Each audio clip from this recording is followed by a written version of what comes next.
Welcome back to the Hibernate course. In this chapter, we're going to take our first steps with Hibernate. We have a class in our project representing a student, and I think you've had a look at that class by now. It's just a regular Java class. But we want to be able to save the student data into a relational database. We could use JDBC for that, but that's quite tedious. So Hibernate might help. And in this chapter, we're going to see what you need to do to make that class persistable. We'll see that Hibernate has a concept called an entity. An entity really is just a regular Java class, but we'll need to make a few simple changes to the class to make it work with Hibernate. One of those rules is that we need to nominate one of the attributes or fields in the class as an ID. And we'll talk about how to find a good ID. At the end of this chapter, we'll try to save an object, but there is quite a bit of configuration to do in Hibernate, which we'll be leaving until the next chapter. So we will have a compile error at the end of the chapter, but we'll be coming back to that in chapter 4. So let's start by having a look at this student class. Now, throughout the course, the examples I'm going to be using on the video is for a very simple management system for something like a school or a college or a university. We're going to be managing the details of students in the school, and we'll also be managing details of the teachers and tutors that we have in the school as well. I've chosen this example because hopefully it's an example that you will recognise, and it's going to be relatively simple so that we can focus on the fundamental Hibernate topics. And my aim is that you will be able to take these concepts and apply them to your own particular problems. In order to start, I've sketched out our first class. Now, I hope you can see by looking at this class that it really is just a very basic Java class. The class is modelling a student in our system, and as always in Java, I've put it into a package.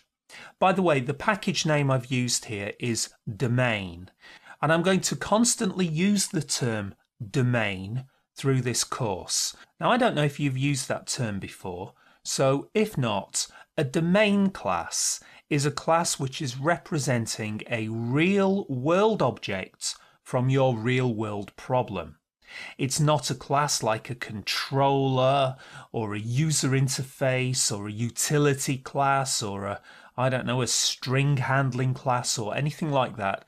It's something that you directly recognize from the real world. And almost always on a project, there's one kind of fundamental class, the obvious class to go for, and I think for a college management system, that's going to be the students. To get us started, I've created a few basic attributes of the class. I have an enrollment ID, which is presumably some kind of unique code for the student that the college is going to somehow make up. I have a name for the student. Perhaps later on I need to be breaking that down into first name and surname and so on. And I also have a tutor name for that student. The idea here is that each student will have a single tutor who is going to be in charge of supervising them. Now, of course, as the comment mentions here, before long I'm going to need to make tutors a class as well, but for now that will be a start. Looking at the rest of the Java code, I hope there's nothing here that challenges you.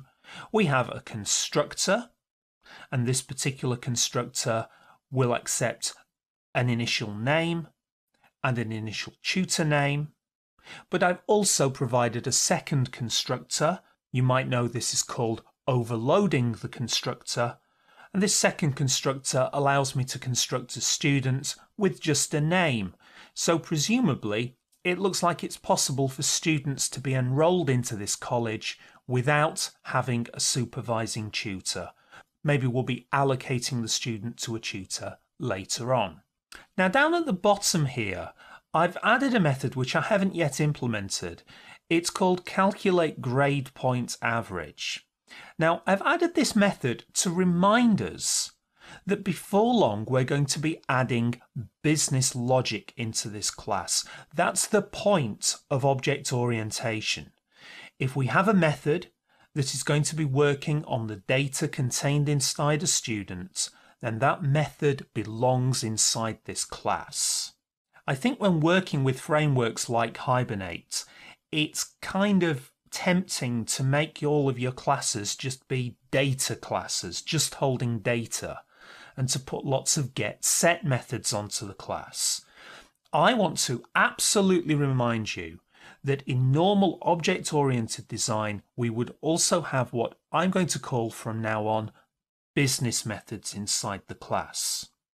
Now, this calculate grade point average is just an example business method, and in fact, I'm never going to implement it on this course, simply because we don't need it for Hibernate. But I'm going to leave it there just to remind you that in the future, before very long, you will want to put some kind of logic into your domain classes. Okay, so hopefully all of that was standard regular Java for you. But my objective in this chapter is to be able to create an object from this class, and then we want to be able to save the data from that object in the database. Now, of course, we're going to use Hibernate to do that. And the question is, what do we need to do to this class to make it usable by Hibernate? In the old days, before Hibernate was invented, the predecessors to Hibernate would insist that you did all kinds of horrible things to your class to make it persistable. In the old EJB2 days, for instance, you had to make this class be an abstract class and to add lots of really complicated methods into the class. One of the big selling points for Hibernate was that you don't have to do very much to your domain class to make it usable by Hibernate. There are 3 things we need to do to this class, and I can promise you that each of these 3 steps is a very small step that doesn't make the class any more complicated or harder to use than it needs to be. The rules to make this class usable under Hibernate is as follows. And by the way, just before I list the rules, I should also mention that often a domain class that is being used by Hibernate is called an entity class. There's no need to get worried about this extra term for a domain class. To me, an entity really is just a domain class. But from this point on, whenever I call a class an entity, I'm specifically meaning a class that we have transformed to be usable by Hibernate. And as I said, the rules are very simple. Rule number 1 is we are going to have to add on an annotation to the class. Now, annotations have been present in Java for many years now, so I'm guessing that you've probably come across annotations before. If you haven't, then don't worry, because I'm going to show you what the annotation looks like in just a few moments. It's really just a marker, a label that we're going to add to the class. And this label is really just saying, hey, Hibernate, I do want you to work with this class. I want you to put the data inside this class into a database. And really, that's just so Hibernate knows which classes to work with. Without this label, Hibernate might try and take all the data out of a controller and put it into the database, which is probably not what you want to happen. Now, the second rule is that we will have to add to our class a no argument constructor if we don't already have one. Remember that my student class has 2 constructors at the moment, but both of them demand parameters. Now, Hibernate doesn't mind that we already have 2 constructors, but it will insist that we add in a no argument constructor. I'm not going to tell you why that's needed for a few minutes. Have a think for yourself, and I'll tell you once we start writing the code. The third rule is slightly more complicated. We are going to have to identify at least one of the attributes in the class as being an ID. Now, I can't really give you the true reason for this requirement until much later on in the course. It's really so that Hibernate can identify the object uniquely and Hibernate can manage the object under the hood. It's going to use this ID for things like caching, until later on in the course when we will understand this requirement properly. For now, I'm just going to say that usually we make this ID attribute be the primary key in the database. It doesn't really have to be the primary key, but that's often a good candidate for this ID attribute. So we're going to take one of the attributes in our class and we're going to tell Hibernate that this attribute is capable of uniquely identifying the object. And what we will sometimes do here is we'll create a new attribute just to hold an identifier. Well, those are the only requirements that Hibernate has for an entity class. All three requirements are relatively simple. Let's have a look at how our student class will have changed. So here is our student class transformed into a Hibernate entity. Starting with rule number 1 at the top, I've added the @entity annotation to the class. Rule number 2 was I was required to add in a new constructor with no arguments in the list. Notice I don't have to do anything inside that constructor. I've just left it blank. And my other two constructors will be left unaltered. And now for requirement number 3. Remember that in my attributes I had an enrollment ID, a name and a tutor name. Now you might have expected me to use the enrollment ID for the Hibernate identifier. Whilst I could have done that, experience shows that it's often better to use so-called neutral IDs, or sometimes we call them synthetic identifiers. That's because an attribute like enrollment ID, I don't know exactly what the enrollment ID is for this system yet, but we can only assume that that enrollment ID has been created by the business. It's a business requirement.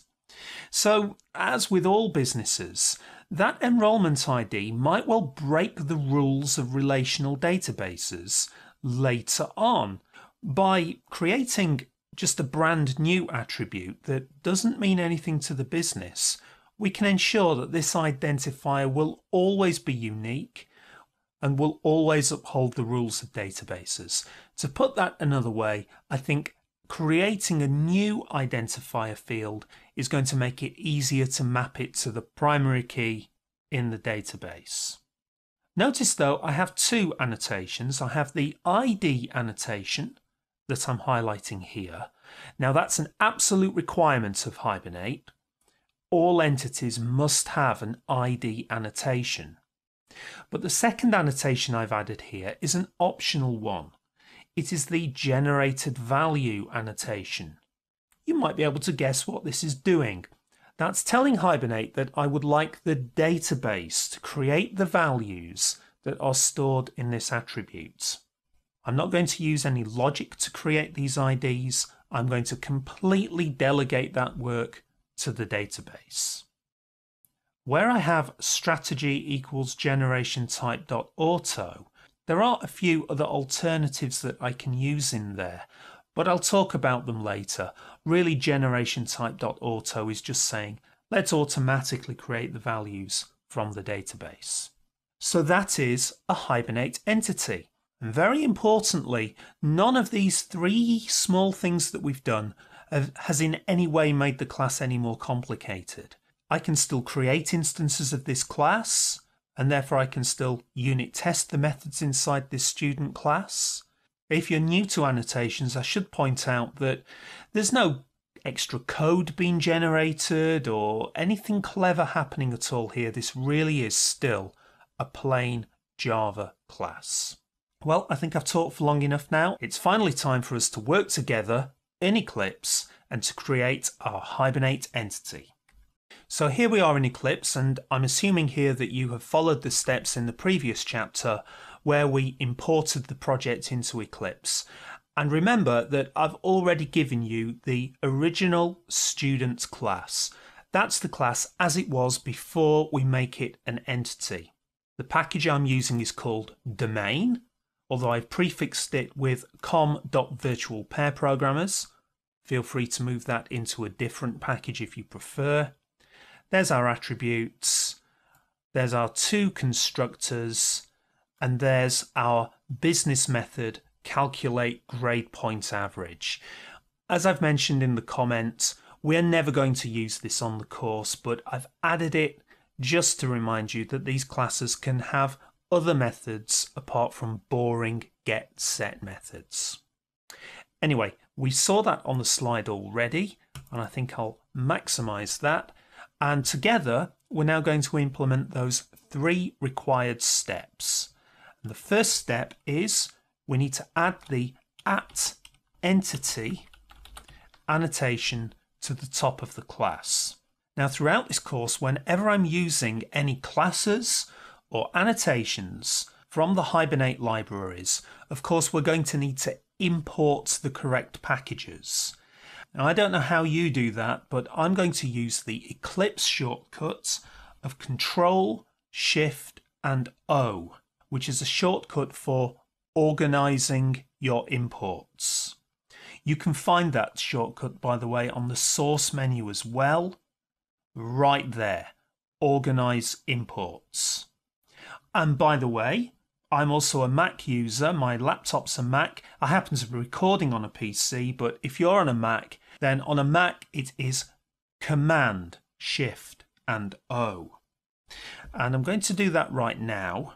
Now, this is really important because we've got a lot of libraries in our projects. You're often going to find that sometimes an annotation or a class that you're using might appear in more than one package. And that can happen for one of 2 reasons. It might just be that there's a class name that means something completely different and is coming from 2 completely separate libraries. We know that in our case, an entity is a class that we want to store on a database. An entity might mean something else in a different library. Or, as is the case here, it might be that the annotation appears in a package which has since been renamed or changed in some way. I'm just highlighting the second one here, org.hibernate.annotations. I don't know if you can see this on the camera, but there's a little slash right there. I kind of cross through. And that in fact means that this annotation has been deprecated. It has been marked as something that we shouldn't use anymore. It's a bit of a historical thing, this, but the entity annotation was originally defined in a Hibernate package, but it has since been standardized by Java, which is why it now appears in a package called javax.persistence. In other words, a standard Java package. And in general, through this course, whenever you've got this kind of ambiguity, you should always favor the standard versions, the ones prefixed by Java. So make sure you select the correct one and click on Finish. And I'm even going to check on the import list here at the top that I have the right one. It's a very common cause of support calls, this one, where somebody has accidentally chosen the wrong one. You probably wouldn't notice it, but it will cause problems later on in the course. So anyway, that was easy enough. And then we're going to add in our extra constructor. And it's time now for me to tell you exactly what this constructor is here for. If you think forward a little bit, before long we're going to be getting Hibernate to read from the database and to create student objects for us. Well, in that case, of course, Hibernate is going to have to create instances of students. Now, at the moment, without this constructor, Hibernate would have to choose one of these 2 constructors. Well, Hibernate's not going to be clever enough to work out which of these constructors is the right one. So Hibernate needs to be given a default constructor so it can always call that default constructor. And then what it will do is it will use the Java reflection library to populate the values from the database. So if you like, it will always create a blank object first and then populate the values afterwards. I don't know if you care about that. It's just a rule, and I'm going to add a comment on the top of this constructor with required by Hibernate, just to remind me why it's there. The way, before I move away from this, you don't have to make this constructor public. Maybe if you don't want to expose this constructor to the rest of the code in your system, you can make it package protected, which means removing the public keyword. You can technically make it private, but that may cause problems later on when we start to get a little bit more advanced. I can't really explain that right now, except to say in general I wouldn't recommend it. Even the most object-oriented projects that I've worked with are happy just to leave it as a public constructor and not to worry too much about it. So now we've just got step 3, and as I explained, it's probably best to create a brand new attribute here. I'm going to make it an integer just so that I can auto-generate an incremental number from the database rather than worrying about how to populate this value. I need the @id annotation, and once again Control-Shift and O there, and notice it's appearing in my import list there. And then, in order that Hibernate knows that I want the database to generate these values, I'm going to add in the generated value annotation. This needs a parameter, which is strategy, and the value comes from the generation type. This is actually an enumeration, and I mentioned earlier that there are some alternatives we can choose from here, but I would recommend going for auto, and I'll come back and look at what identity, sequence and table are later on. And I'm going to need a further import. There was my Control-Shift and O again, and there's generated value. So that's it, and nothing here has changed the fact that this is still a plain Java object. I mentioned this a few moments ago, but I'm going to say it again. Adding annotations like entity and ID isn't doing anything clever. It's not adding code to the class. It's not generating anything. These are just markers that Hibernate's going to use when we come to want to save objects from this class. And in fact, I'm going to prove this. I'm going to now create a new class, and this is going to be a test harness class that I'm going to use just to create some students and to generally test things out. And this test harness is going to be used constantly throughout this course, so I'm going to give it a good name. I'll create a new Java class, and hopefully you're following along with me. We need to put this into a package as usual, but make sure it's a different package to the domain package that we were using before, because this is not going to be a domain class. And I think I'll call this, well, I'm not sure really. I think I'll go for test harness as the package name. For the class name, why not go for Hibernate test harness? It's just a test, so it doesn't really matter. I should have checked the button to automatically generate a main method. Anyway, I can type it longhand, public static void main with a string array for arguments. Now, the first thing I want to do is to check that students work as they should do. So I'm going to create a quick test student, and I'm going to use one of my two constructors. I think I'll go for the one that requires a student name and a tutor name. I'm going to call the student, I don't know, Jessica Ennis. I think that's 1S. And for the tutor, it's going to be someone called Tony Minicello. I get a lot of questions asking me where these names come from on our Virtual Pair Programmers course, and they just happen to be the first names that come into my head, to be honest. At the time of recording, the Olympics are going on, and I suspect that I'm going to be using a lot of Olympic athletes through this course. I'll try to use a few from around the world.